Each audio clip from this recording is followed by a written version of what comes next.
Welcome to Church History for the Church. What I want to do in this video is simply walk through some of the ways that we're going to approach this class, particularly regarding the reading. So you've got on the syllabus here who I am. I'm Dr. Jeff Fisher. I'll be the instructor for this course. What we're doing in this course, your two textbooks here, which if you have not purchased yet, I encourage you to do that quickly. Justo Gonzalez's Church History, an Essential Guide, and Jennifer Woodruff Tate's Church Christian History in 7 sentences. Both of these are very much framework textbooks. They're not super detailed. As you'll see in the reading schedule, there's only about 100 to 150 pages for each of them. So it's not covering the depth that some of these other alternate history textbooks would cover. Many of these are 2 volumes you see that are going to be about 500 to 600 pages each. So these would have more of the in-depth what's going on, whereas the ones we're using are going to be much more high level and really identifying some dots that we can connect along the way. So because that's the textbooks that we're going to use, I also am expecting or requiring us to do some kind of additional reading, which is in these online articles. And so as you're reading something, or as you are aware of something that gets brought up in the reading or in our class discussions, this is the I'd like to know more about. And so each week you see here, there's going to be a specific number of articles, and I'll show you that on the course schedule, that I expect you to read from this website, the Christian History Institute. And so each of these, there's 3 to 6 each time that I'd like you to pick those. This is the little bit more in depth on 3 to 6 things each week that you will look at that corresponds to the time frame that we're looking at in that particular week.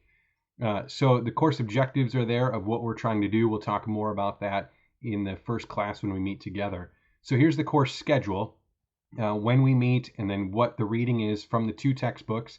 And what you'll notice is that some of what's in each of these overlaps, and they talk about the same kinds of things.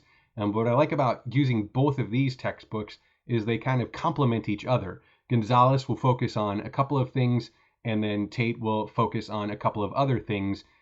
In addition to they are hitting some of the same things those are the ones you see rise to the top of. These are really the most important and show up in any textbook, because if they're in these overarching small textbooks, they're definitely going to be in any kind of church history.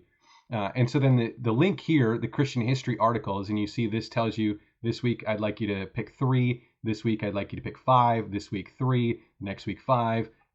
In the week 6 and week 7, there's 6 articles that I'd like you to pick from. What this link does is take you to search.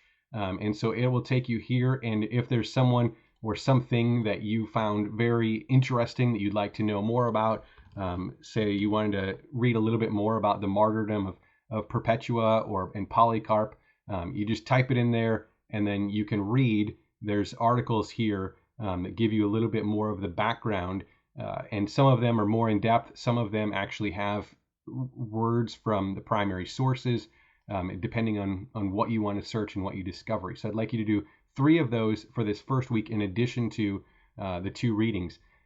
Alternately, and I'll show you a little bit more about this, on this historical outline document, at the bottom of each of these is a link to the Christian History Institute website that has these modules that you can read. These are more class-like, more textbook-like, that you can pick some of these. So if you're interested in Polycarp's martyrdom, there's actually a module at the Christian History Institute website that gives a much more kind of textbook-like description of what was going on and have a little bit more detail of Polycarp's martyrdom.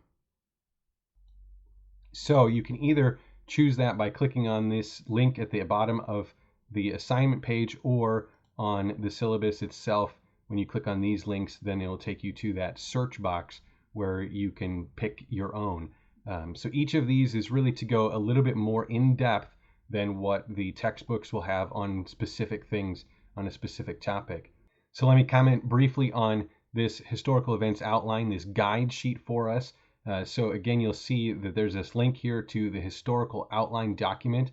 And so what I've done is created a list of all of the different key terms and ideas that I think it's important for you to have. Now there's way more, but this is just the top list that will be found in the reading. We'll talk about others. We'll focus on others in the class time, but these are ones that come from the reading. So when you click on that link, it takes you to this copy document. If you're using Google Docs, you'll click make a copy, and then what I'd like you to do is at the top where it has the last name, first name, is actually type in your last name and first name so that it has a record of whose actually document this is. But you'll see here for each of our weeks, each of our class periods, it's divided up into these time periods that we're looking at. There's some key terms here that come from the reading. And note that I actually have these organized that if you read the Gonzalez, the Church History and Essential Guide first, you'll find these terms first in there.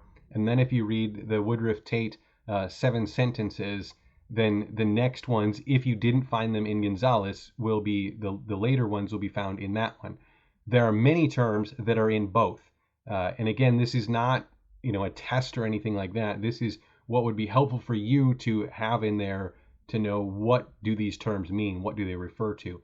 And so each of these is broken up into these key terms, which are typically ideas or topics or names or writings, and then key people. And sometimes I have it broken up into what kind of people they are. So there are emperors, and there are martyrs, and there are apologists, and there are great teachers, so that you can also help kind of keep these names together, especially if they're unfamiliar to you. And then the next section is this timeline or key events. And you'll see that I've broken these up into typically 4 or 5 segments. This is, again, for your benefit to just kind of keep in mind, like, what is going on at these same times. In both of the books, they narrate this and describe this more topically and somewhat chronologically. It is not just this happened this year, this happened this year, this happened this year. It doesn't go and flow chronologically. So sometimes it's helpful to have what else was going on in the same time period that we had in some of these other readings as well. And so then each of these has these key terms, key people, and then the timeline and key events. And some of these will have additional suggestions for what do you want to include on this timeline. So this one has the ecumenical councils. Put them in here so that you see where they fit with other things that are happening at the same time. And again, at the end of each of these, there's a link to that Christian History Institute website that will take you to these modules that you can learn a little bit more about and go a little bit more in depth on.